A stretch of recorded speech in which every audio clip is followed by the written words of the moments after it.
नमस्कार, जोहार, स्वागत है आपका झारखंड समाचार में। चलिए जानते हैं आज के झारखंड की अब तक की सबसे बड़ी और महत्वपूर्ण खबरों के बारे में। सभी खबरें आपके लिए काम की होने वाली है, पर इससे पहले अगर आप चैनल पर नए हैं तो चैनल को सब्सक्राइब कर लें और वीडियो को एक प्यारा सा लाइक अवश्य कर दीजिएगा। आपका एक लाइक करना ही हमारी मेहनत का फल होता है। तो चलिए शुरुआत करते हैं आज की पहली और बड़ी खबर से।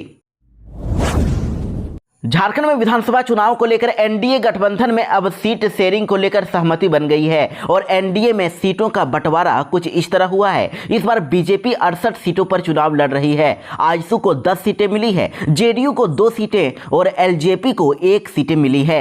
और जिसमें से आजसू यानी कि all Jharkhand student union party को जो 10 सीटें मिली है उसमें उनको सिल्ली, रामगढ़, गोमियो, इचागढ़, मांडू, जुगसलाई, डुमरी, पाकुड़, लोहरदगा और मनोहरपुर सीट शामिल है। इन सीटों पर आजसू पार्टी चुनाव लड़ेगी। और वहीं बिहार के मुख्यमंत्री नीतीश कुमार की पार्टी जेडीयू की अगर बात करें तो जेडीयू को 2 सीटें मिली है। वैसे तो जेडीयू पार्टी 11 सीटों पर दावा ठोक रही थी, लेकिन उनको 2 ही सीट मिली और जिसमें से जमशेदपुर पश्चिम और तमाड़ सीट मिली है। वहीं लोजपा रामविलास पार्टी यानी कि एलजेपीआर पार्टी जो चिराग पासवान की पार्टी है उसको मात्र 1 ही सीट मिली है, जिसमें से एलजेपीआर चतरा विधानसभा सीट से चुनाव लड़ेगी। वहीं जानकारी के लिए एक बार और बता दें कि झारखंड में इस बार 2 चरणों में चुनाव होने वाले हैं, जिसमें से 13 नवंबर को पहले चरण का मतदान है जिसमें 43 सीटें शामिल है और दूसरे चरण में 20 नवंबर को चुनाव होगा जिसमें 38 सीटों पर चुनाव होगा और इन दोनों सीटों के लिए 23 नवंबर को नतीजे घोषित किए जाएंगे। झारखंड में विधानसभा चुनाव के बीच ही अब एनडीए को बड़ा झटका लग गया है। आजसू के उमाकांत और 3 बार के भाजपा विधायक अब झारखंड मुक्ति मोर्चा में शामिल हो गए हैं। जी हां, देखिए झारखंड के मुख्यमंत्री हेमंत सोरेन के आवास पर आयोजित मिलन समारोह में आजसू पार्टी के केंद्र उपाध्यक्ष उमाकांत रजक और भाजपा के जमुआ से लगातार 3 बार के विधायक केदार हाजरा ने झारखंड मुक्ति मोर्चा का दामन थाम लिया है। वो झारखंड मुक्ति मोर्चा में शामिल हो गए हैं और हेमंत सोरेन ने दोनों नेताओं को झारखंड मुक्ति मोर्चा की सदस्यता दिला दी है। दोनों नेताओं के साथ कई कार्यकर्ताओं ने भी झारखंड मुक्ति मोर्चा की सदस्यता ले ली है। और जानकारी के लिए आपको बता दें कि गिरिडीह जिले के जमुआ विधानसभा सीट से केदार हाजरा 3 बार विधायक रह चुके हैं और केदार हाजरा ने 2005, 2014 और 2019 में जमुआ विधानसभा सीट से जीत भी दर्ज की थी और सूत्रों की माने तो इस बार पार्टी उनका टिकट काटने वाली थी, इसीलिए हाजरा झारखंड मुक्ति मोर्चा में शामिल हो गए। वहीं पिछले विधानसभा चुनाव में जमुआ सीट से दूसरे नंबर पर रहने वाली कांग्रेस प्रत्याशी मंजू कुमारी बीजेपी में शामिल हो गई हैं। और वहीं आजसू के पूर्व विधायक उमाकांत रजक के बारे में बात करें तो इन्होंने 2009 में चंदनकियारी सीट से अमर बाउरी को हराया था, लेकिन इसके बाद से चंदनकियारी सीट से लगातार अमर बाउरी ही जीत कर आ रहे हैं और पिछले विधानसभा चुनाव में भी इस सीट से अमर बाउरी झाविमो से टिकट से जीत हासिल किए थे और माना जा रहा है कि इस बार बीजेपी नेता प्रतिपक्ष अमर बाउरी को चंदनकियारी से उम्मीदवार बना सकती है। भाजपा में बगावत शुरू हो गए हैं। भाजपा में शामिल हुसैनाबाद विधायक कमलेश सिंह का विरोध हो रहा है। जी हां, झारखंड विधानसभा चुनाव से पहले पलामू में बीजेपी के अंदर बगावत शुरू हो गई है। पलामू के हुसैनाबाद विधानसभा क्षेत्र से विधायक कमलेश कुमार सिंह कुछ दिन पहले ही बीजेपी पार्टी में शामिल हुए थे और कमलेश कुमार सिंह का भारतीय जनता पार्टी में अब विरोध हो रहा है। आपको बता दें कि शुक्रवार को भारतीय जनता पार्टी के सभी मंडल अध्यक्ष और 342 बूथ अध्यक्ष और कार्यकर्ताओं की बैठक हुई। इस बैठक में कमलेश सिंह का भारतीय जनता पार्टी में विरोध किया गया। पार्टी में कार्यकर्ताओं ने कहा है कि अगर कमलेश सिंह को भारतीय जनता पार्टी से उम्मीदवार बनाया जाता है तो सभी कार्यकर्ता इस्तीफा दे देंगे और विनोद कुमार सिंह को उम्मीदवार बनाएंगे। और आपको बता दें कि बैठक के बाद भारतीय जनता पार्टी के नेता विनोद सिंह और प्रफुल्ल सिंह ने कार्यकर्ताओं को समझाया भी और कहा कि अगले 2 दिनों में कुछ सकारात्मक निर्णय होने की उम्मीद है। अगर सकारात्मक निर्णय नहीं हुआ तो फिर से बैठक होगी और निर्णय लिया जाएगा। झारखंड के पूर्व सीएम मधु कोड़ा का विधानसभा चुनाव लड़ने का सपना टूटा। जी हां, बड़ी खबर है। दिल्ली हाईकोर्ट ने अब झारखंड के पूर्व मुख्यमंत्री मधु कोड़ा की उस याचिका को खारिज कर दिया है जिसमें उन्होंने खुद को कोयला घोटाला मामले में दोषी ठहराए जाने के फैसले पर रोक लगाने का अनुरोध किया था ताकि वे राज्य में होने वाली आगामी विधानसभा चुनाव लड़ सके। लेकिन इस बारे में फैसला सुनाते हुए जस्टिस नीना बंसल कृष्णा ने कह दिया है कि आवेदन खारिज किया जाता है, यानी कि इस बार पूर्व सीएम मधु कोड़ा विधानसभा चुनाव नहीं लड़ पाएंगे। झारखंड में चतरा विधानसभा सीट को लेकर सत्यानंद की राजनीतिक विरासत संभालेंगी रश्मि और इस सीट पर होगा चिराग के कैंडिडेट से मुकाबला। जी हां, चतरा विधानसभा सीट को लेकर बड़ी खबर आ रही है। करीब 2.5 दशक तक झारखंड की राजनीति में अग्रणी भूमिका निभाने वाले मंत्री सत्यानंद भोक्ता इस बार चतरा विधानसभा सीट से चुनाव नहीं लड़ेंगे, लेकिन अपनी राजनीतिक विरासत को संभालने के लिए वो अपने पुत्रवधू रश्मि प्रकाश को आगे ला रहे हैं। रश्मि प्रकाश 23 अक्टूबर को नामांकन पत्र दाखिल करेंगी और वो आरजेडी उम्मीदवार की हैसियत से भाग्य आजमाने वाली हैं।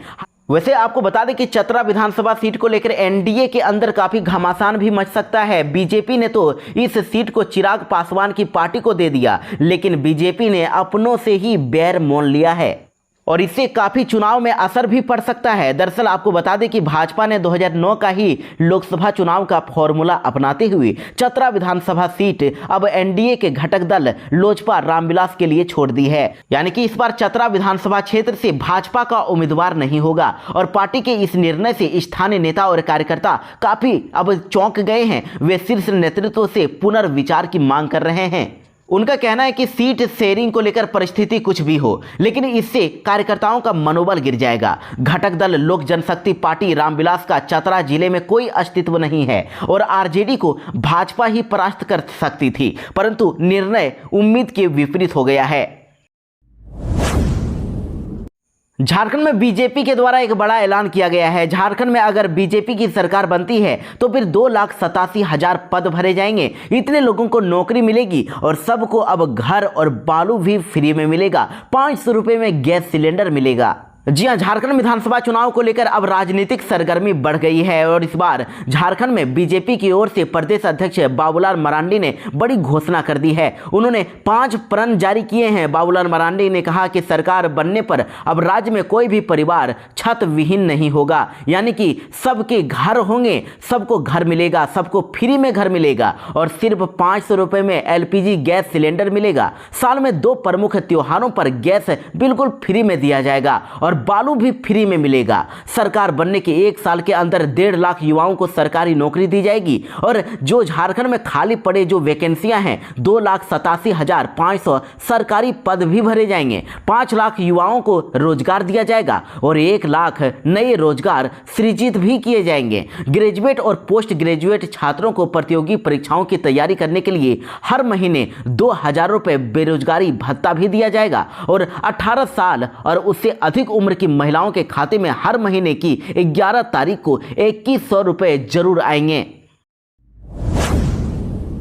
झारखंड विधानसभा चुनाव को लेकर एनडीए में तो सीट शेयरिंग का फॉर्मूला तय हो गया है, लेकिन अभी भी कुछ और भी बाकी है। अभी भी कुछ सीटों पर पेंच फंसा हुआ है। जी हां, सीटों के बंटवारे की घोषणा होने से पहले तक जिस तरह से एनडीए की सहयोगी आजसू की नाराजगी देखी गई, उससे यह साफ जाहिर होता है कि फिलहाल संकट के बादल भले ही छंट गए हों, लेकिन अभी भी कुछ बाकी है और स्थिति का अंदाजा इस बात से लगाया जा सकता है कि असम के सीएम और झारखंड विधानसभा चुनाव सह प्रभारी हिमंता बिस्वा शर्मा ने सुदेश महतो को मनाने के लिए उसके कांके रोड स्थित आवास पर चले गए और बंद कमरे में करीब 1 घंटे तक दोनों नेताओं के बीच बातचीत हुई और डैमेज कंट्रोल किया गया। दरअसल एनडीए में सीट शेयरिंग को लेकर आजसू पार्टी के साथ साथ जेडीयू की कुछ नाराजगी सार्वजनिक हो गई है। आजसू हटिया, बड़कागांव और इसके साथ ही अन्य सीटें बीजेपी से मांग रहा है। हालांकि अभी पूरी तरह से स्थिति स्पष्ट नहीं है और सस्पेंस भी बना हुआ है। देखिए, आजसू और भाकपा की संयुक्त प्रेस कॉन्फ्रेंस करीब 1 घंटे देरी से शुरू हुई, तो सूत्रों के अनुसार देरी की वजह चंदन क्यारी सीट थी, जहां से आजसू अपना प्रत्याशी खड़ा करना चाहती थी और उमाकांत रजक के इस्तीफे को भी इस सीट से ही जोड़कर देखा जा रहा है। उमाकांत अब झारखंड मुक्ति मोर्चा में शामिल हो चुके हैं और कहा जा रहा है कि हेमंत सोरेन को उन्होंने चंदन क्यारी सीट से टिकट के लिए मना भी लिया है। और इधर कहा जा रहा है कि आजसू के अध्यक्ष सुदेश महतो उनके इस्तीफे की वजह से खास नाराज थे और चाहते थे कि चंदन क्यारी सीट उनके ही खाते में जाए, लेकिन ऐसा हो नहीं सका। हेमंता बिस्वा शर्मा ने प्रेस कॉन्फ्रेंस में चंदन क्यारी के मुद्दे पर साफ कह दिया है कि वहां से कोई और नहीं, भाजपा ही चुनाव लड़ेगी और आजसू पहले से ही 13 सीटों की मांग कर रहा था, लेकिन आजसू को 10 सीटें ही मिली है। झारखंड चुनाव के लिए टाइगर जयराम महतो की पार्टी JKLM ने जारी की तीसरी लिस्ट और 2 और प्रत्याशियों का किया ऐलान। जी हां, देखिए, जयराम महतो की पार्टी झारखंड लोकतांत्रिक क्रांतिकारी मोर्चा यानी कि JKLM ने अपनी तीसरी लिस्ट भी जारी कर दी है और झारखंड की VIP सीट में शुमार सिल्ली से देवेंद्र नाथ महतो को पार्टी ने उम्मीदवार बना दिया है। और आपको बता दें कि इस सीट से NDA के उम्मीदवार सुदेश महतो भी अब चुनाव मैदान में उतरने वाले हैं और देवेंद्र नाथ ने रांची से लोकसभा चुनाव लड़ा था और दिल्ली में बेहतर प्रदर्शन किया था। इसी आधार पर पार्टी ने उन्हें टिकट दिया है और इस सीट पर पूर्व विधायक अमित महतो को पार्टी में शामिल कराने की बात चल रही थी, लेकिन बात नहीं बनने पर अंतिम समय में पार्टी ने अपना प्रत्याशी दे दिया है और इस बार टाइगर जयराम महतो की पार्टी ने देवेंद्र नाथ महतो को इस सीट से उतार दिया है। और इस लिस्ट में शामिल अगर प्रत्याशियों के नाम की अगर बात करें तो देखिए, घाटशिला से इस बार रामदास मुर्मू, पोटका से भागीरथ हांसदा, जमशेदपुर पूर्वी से तरुण कुमार डे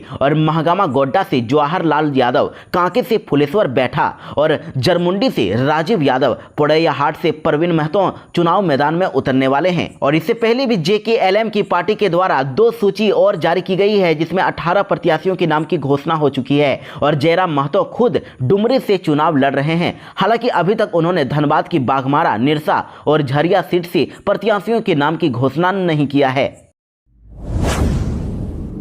अगर आपके पास आयुष्मान कार्ड है तो आपके लिए बड़ी खबर है। आयुष्मान कार्ड के 1,23,00,000 लोगों को लाभ मिलने वाला है। अब उनको 15 लाख रुपए तक का फ्री में इलाज मिलेगा। जी हां, झारखंड में अब 5 लाख नहीं बल्कि 15 लाख रुपए तक का मुफ्त इलाज मिलेगा। और आयुष्मान योजना के तहत जो 5 लाख रुपए का लाभ मिल रहा है वो पहले की तरह मिलता रहेगा, पर अगर इलाज में इससे ज्यादा अगर पैसा खर्च होगा तो फिर राज्य सरकार और 10 लाख रुपए का इलाज कराएगी और ये बीमा राशि मुख्यमंत्री अबुआ स्वास्थ्य सुरक्षा योजना के तहत दी जाएगी। यानी कि जितने भी आयुष्मान कार्ड धारक हैं वो सभी मुख्यमंत्री अबुआ स्वास्थ्य सुरक्षा योजना का लाभ ले सकेंगे। इसके लिए उन्हें अलग से आवेदन नहीं करना होगा और जिस सूचीबद्ध अस्पताल में मरीज इलाजरत होंगे, जहां उनका इलाज होगा, वहां शुरुआती में 5 लाख क्लेम खत्म हो जाएगा तो फिर अस्पताल प्रबंधक के द्वारा अबुआ योजना के पोर्टल में रजिस्टर करके मरीज को इस योजना से जोड़ दिया जाएगा। वर्तमान में झारखंड में आयुष्मान योजना के करीब 1,23,00,000 लाभुकों को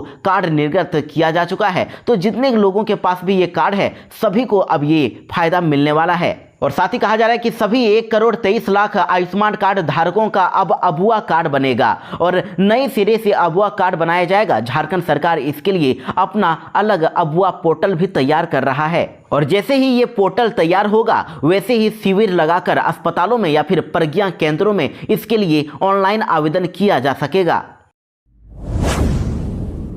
झारखंड में आचार संहिता लागू होने के बावजूद भी 2 जिलों से 2.5 लाख रुपए से अधिक हुआ नगद कैश बरामद। पुलिस कर रही है छानबीन।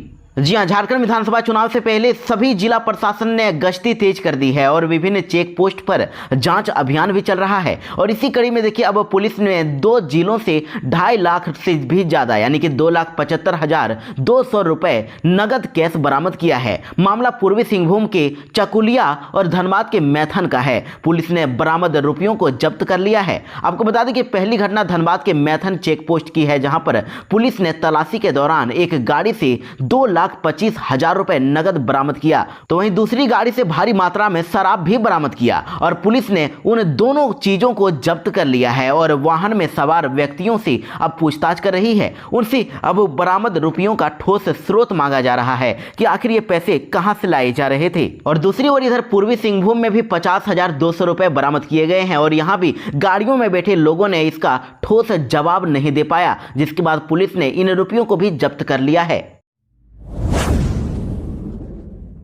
झारखंड में अवैध शराब चुलाई के खिलाफ पुलिस की छापेमारी। 600 किलो से अधिक जावा महुआ शराब नष्ट, संचालक हुआ फरार। जी हां, गिरिडीह से बड़ी खबर है। गिरिडीह के डुमरी पुलिस ने आचार संहिता लागू होते ही अवैध शराब चुलाई के खिलाफ छापेमारी शुरू कर दी है और शुक्रवार को पुलिस ने थाना क्षेत्र के कटिहारी में लगभग 340 किलो जावा महुआ और जमीन में गाड़कर रखे गए शराब को नष्ट कर दिया है। वहीं इसके साथ ही निमिया घाट थाना क्षेत्र के केंदुआ डी में भी कई लोगों के घरों में छापेमारी की गई और वहां से 300 किलो जावा महुआ और शराब को नष्ट कर दिया गया। हालांकि छापेमारी से पहले ही भट्टी का जो संचालक है वो फरार हो गया, जिसके कारण से किसी की भी गिरफ्तारी नहीं हो सकी है।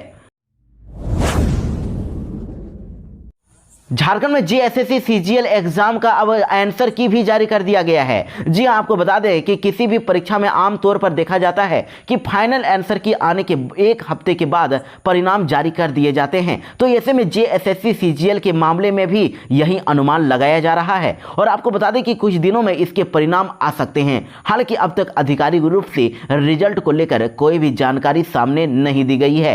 वहीं अगर इस एग्जाम को दिए हैं तो आप भी फाइनल आंसर की को वेबसाइट पर जाकर देख सकते हैं। इसके लिए आपको jssc.nic.in के वेबसाइट पर जाना होगा और अपना फाइनल आंसर की आप देख पाएंगे।